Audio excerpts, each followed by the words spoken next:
সত্যি কথায় আছে না, যার যেখানে ভাত তাকে সেখানেই খেতে হবে। মানে আজকে সত্যি টের পেলাম। তো গুড মর্নিং। আজকে সকালটা শুরু করছি একদম হাতে বিস্কিট টিস্কিট নিয়ে, একদম ক্লাসে গেছিলাম। তারপরে ক্লাস শেষ করে হঠাৎ করে জানতে পারলাম যে আজকে আমাকে পিসিমণির বাড়ি যেতে হবে।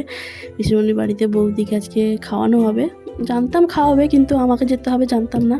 হঠাৎ করেই জানতে পারলাম যে আমাকেও যেতে হবে, তো ক্লাস থেকেই ঢুকে পড়েছি যেহেতু একদম কাছাকাছি।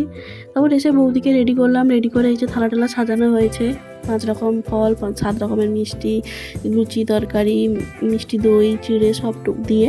আর বৌদির মুখটা আমি দেখাতে পারছি না দুর্ভাগ্যবশত, কারণ বৌদি পছন্দ করছে না।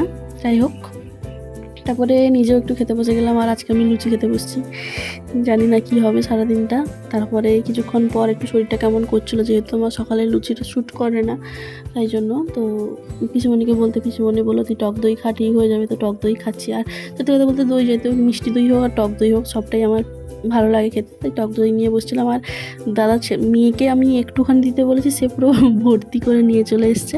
যাই হোক, খেয়ে নিই, খেলেও প্রবলেম তো হবে না নিশ্চয়ই শরীরে। তারপরে খেয়েওছি, খেয়ে শরীরটা একটু ভালোও হয়েছে। তারপরে স্নান টান করে খেতে বসে গেছিলাম। এখানে খাওয়ারে ছিল ভাত, বেগুন ভাজা, ঢেঁড়স ভাজা।